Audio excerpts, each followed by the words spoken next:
Hello everyone, my name is Zenitsu and I'm back with another Digimon deck profile video.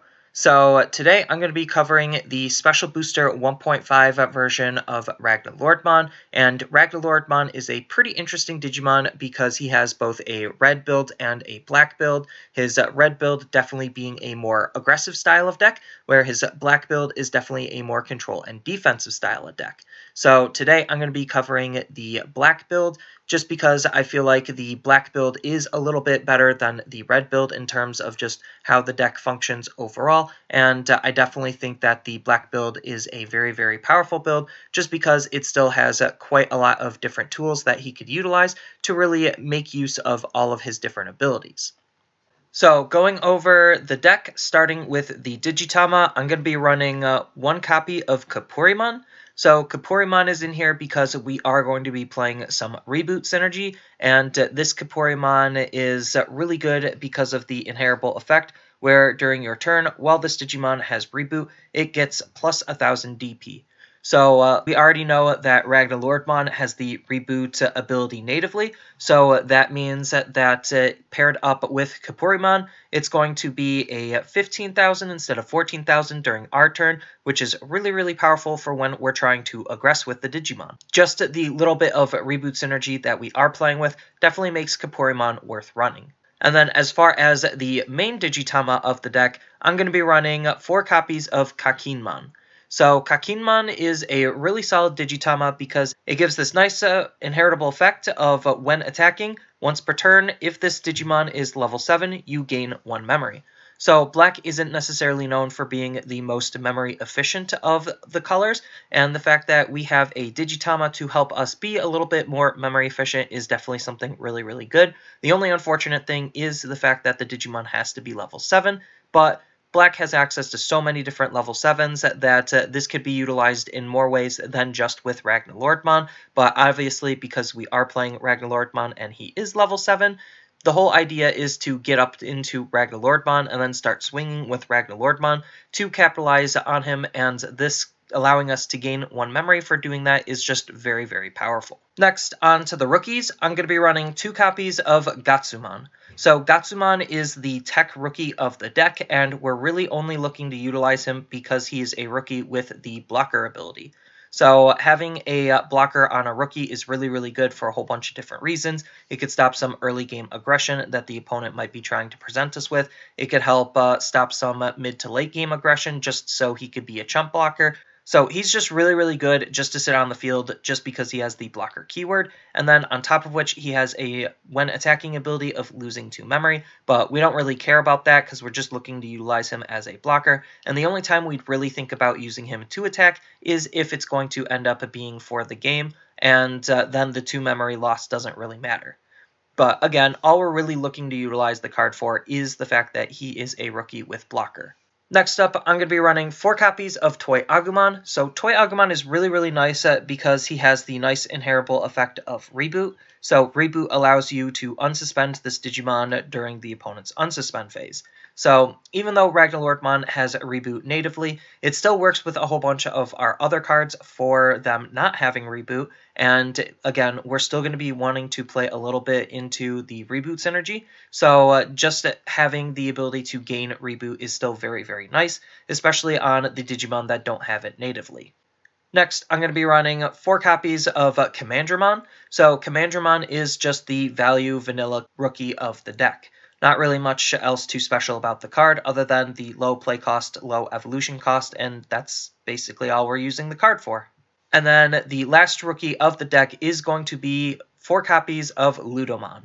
So Ludomon, stat-wise, isn't really doing anything too special, but he does have a really, really powerful on-play effect where we get to check the top 5 cards of our deck, and then we get to add 1 Ragnaloardmon and 1 Digimon with Legend Arms in its typing into our hand, and then the rest go into the bottom. So the ability to basically potentially hit 2 cards is just really, really strong. We are going to be playing around with a whole bunch of Legend Arms Digimon, so he's going to have a very high chance of hitting at least 1 card, if not both cards, and as such, that's kind of just why we're running the card, just because he is our good search or dig tool to make sure that we could try to get the cards that we want more consistently. Next up, On to the champions, I'm going to be running 4 copies of Gardramon. So Gardramon is a pretty solid Digimon because he is going to be one of the primary ways we are going to be blocking in this deck. So he natively has the blocker ability, and then what's really, really nice about him having the blocker ability is the fact that he just has some higher DP compared to a lot of other champions, let alone a lot of other blockers in the game. So him being such an efficient blocker is definitely really, really good. The only downside to the card is the fact that he has another ability where during your turn, this Digimon can't attack, but again, we're not really looking to utilize the card to be aggressive with. We're looking to utilize the card to be more defensive with, and he's definitely one of the better defensive wall cards that we have available to us.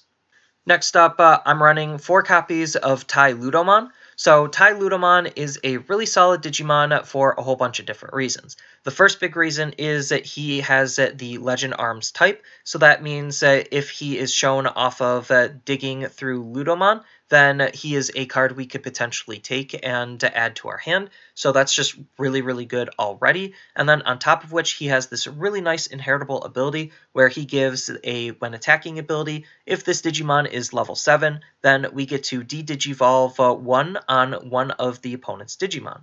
So obviously this has to be on level 7, and the whole idea is to digivolve up into RagnaLordmon, who is going to be our primary level 7, so that way RagnaLordmon is going to have this ability. And de-digivolve on attack is actually really, really powerful because we could do it every single turn, and then it really just tries to help keep the opponent off of their game plan, because let's just say they have a Mega on board, and then we digivolve up into RagnaLordmon, and we're able to swing right away. With Tai Ludomon in his evolution source, we could de-digivolve that Mega down into an ultimate, and then that really sets the opponent back because now they lost the card that they were trying to play with, and that's just really, really huge, especially depending on how the rest of our stack on our RagnaLordmon looks. We could really do some more devastating things than that, but like just the fact that we have an on attack de-digivolve 1 is still very, very powerful, especially if we're playing a more defensive style of deck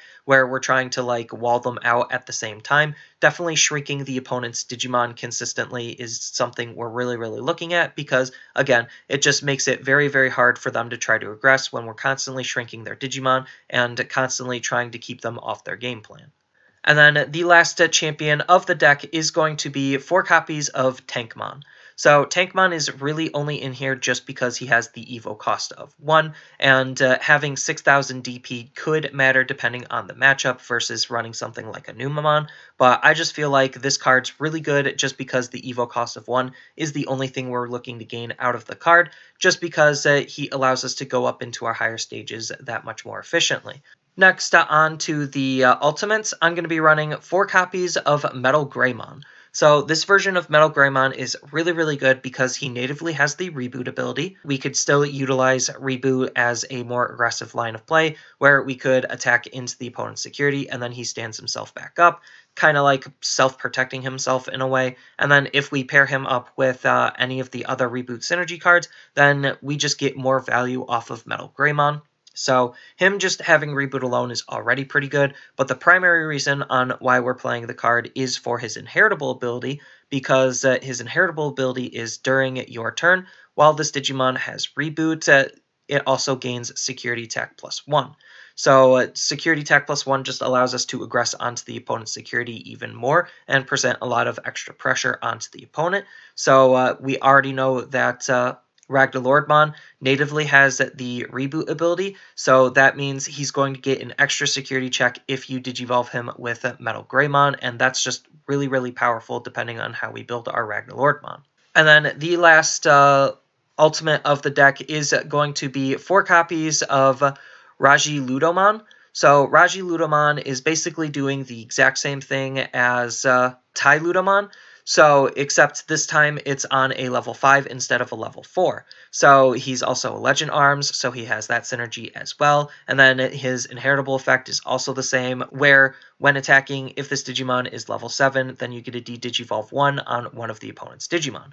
So just making sure we have this ability and different ways of getting this ability is still very, very important, because just trying to D-Digivolve to put the opponent off of their game plan is still very, very powerful. Even if we just stack this with Tyludomon, it's still very, very powerful, because we get 2 instances of this ability, and we could really start to try to utilize it in different ways depending on how the opponent is playing and what the board state looks like.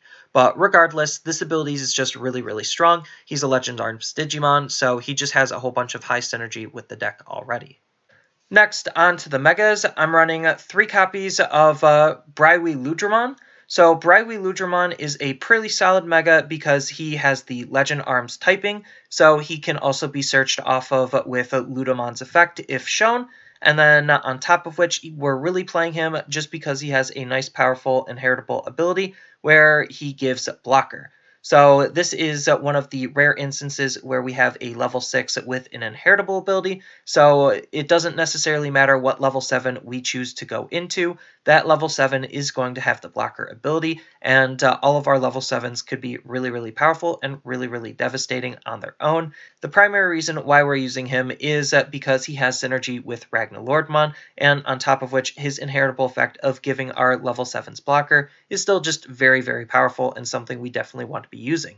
Next, I'm going to be running 3 copies of Durandamon. So Durandamon is basically doing something very, very similar to Ragnaloardmon, where he is going to be a level 6 with an inheritable ability. So again, he just has Ragnaloardmon synergy natively because of Ragnaloardmon's ability, and then on top of which, he has an inheritable ability that we want to pass on to Ragnaloardmon to make him even more powerful. He has basically the same stat line as Ragnaloardmon, and he also has the Legend Arms typing, so if shown off of Ludomon, then we could take him as well. So again, he's just a card with a whole bunch of very high synergy for the deck.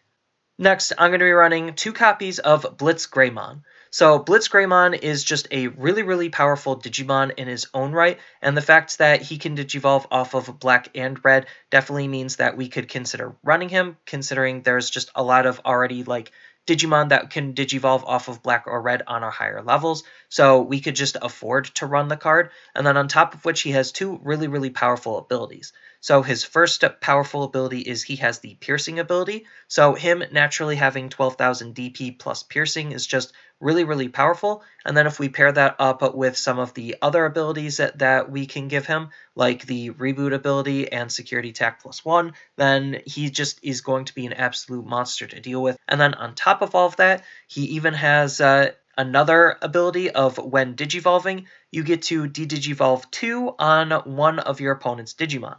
So again, we're kind of already playing a little bit with the Digivolving just to try to set the opponent back on their Digimon and on their game plan, and it could also help get rid of some potential problems we normally couldn't otherwise. So Blitzgreymon just having the ability to Digivolve on top of having piercing, on top of being able to Digivolve off of black or red, is definitely all going into why the card is so good and why we want to run the card.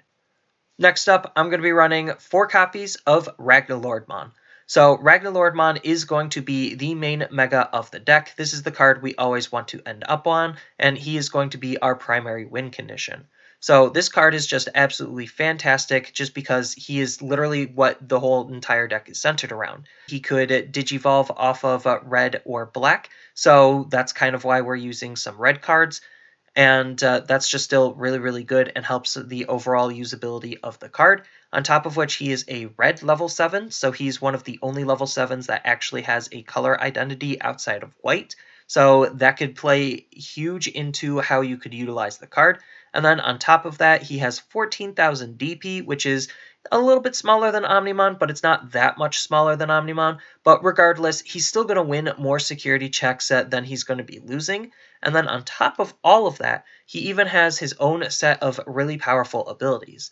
So he naturally just has security attack +1. So he's always going to be hitting at bare minimum 2 security.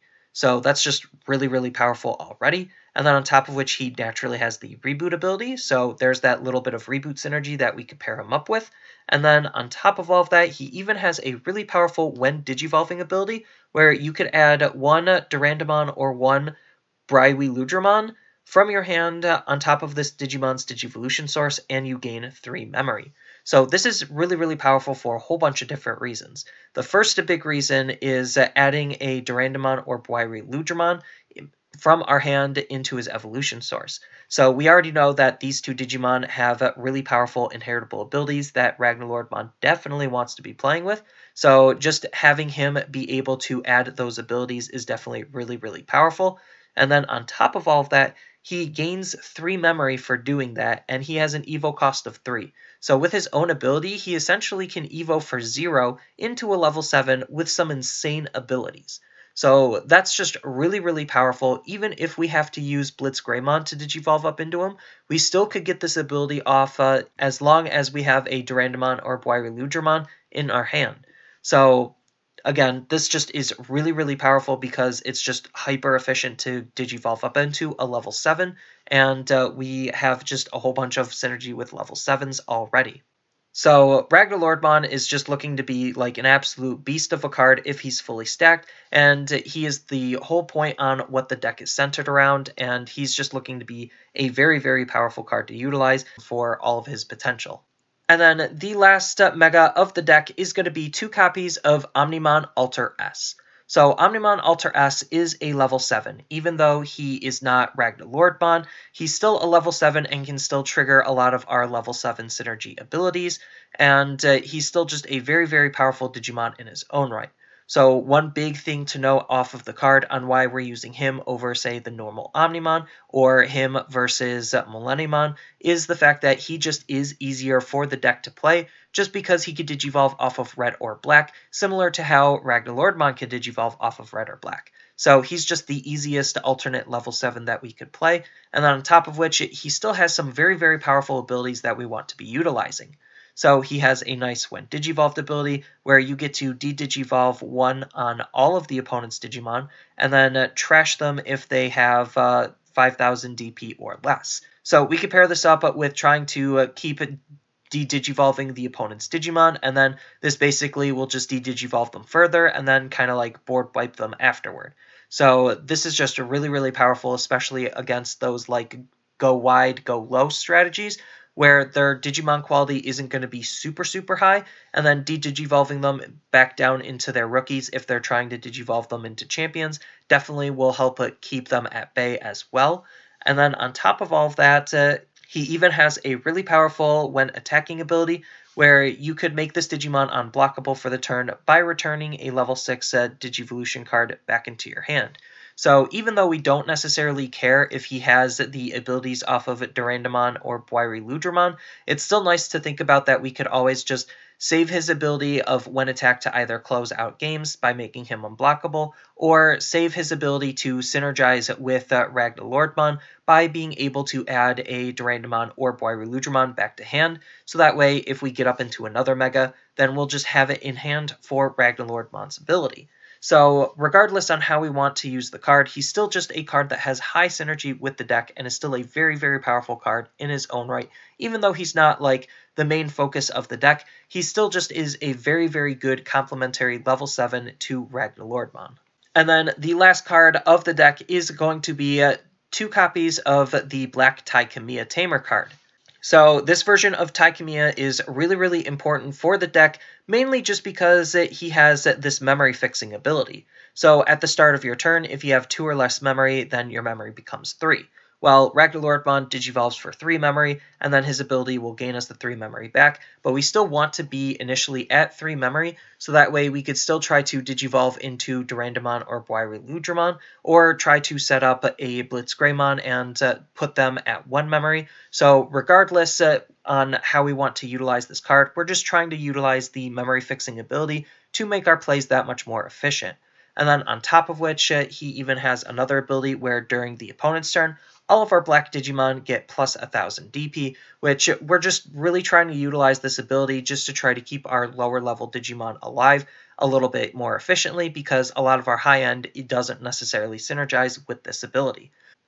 But for the most part, this is the RagnaLordmon deck, and it's looking to be a very, very powerful deck, and there's still just a whole bunch of different other tools that you could utilize for the deck.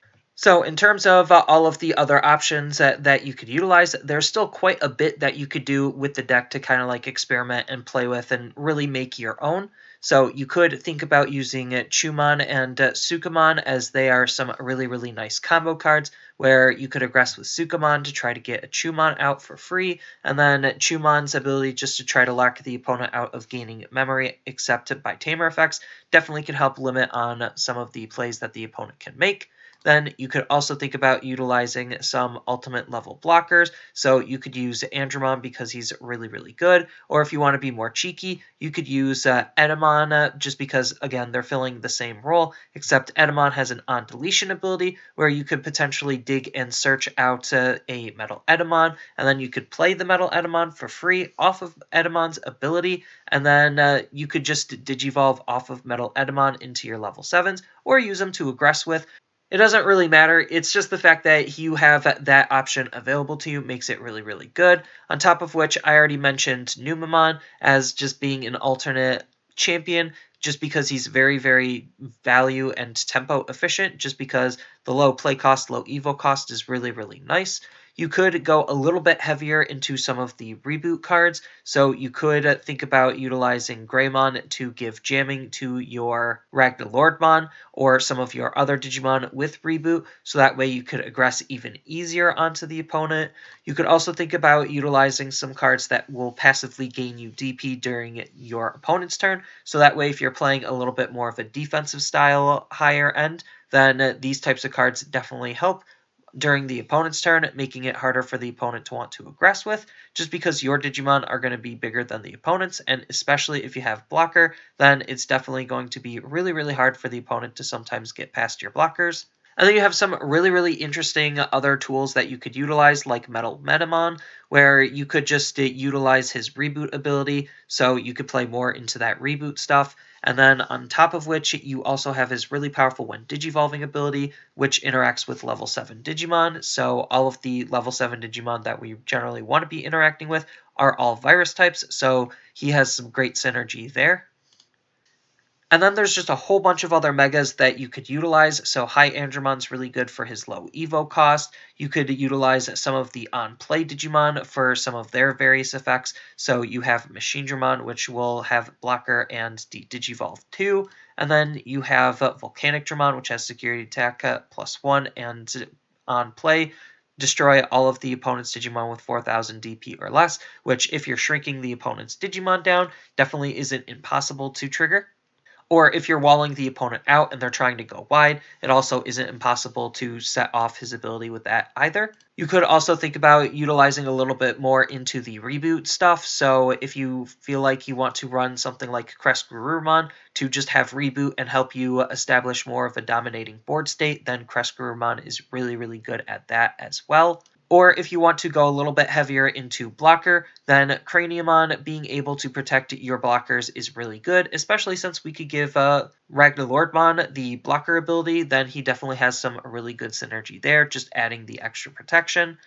As I mentioned before, you could think about running Millenniumon or Omnimon as alternate megas. I think Millenniumon is just a little bit easier, depending on how the rest of your deck is shaping out to be. But the point that we have access to even more level 7s is definitely very, very powerful. And then we even have some really good option cards that we could utilize, like a Breath of the Gods, to just help stall and defend our Digimon even more.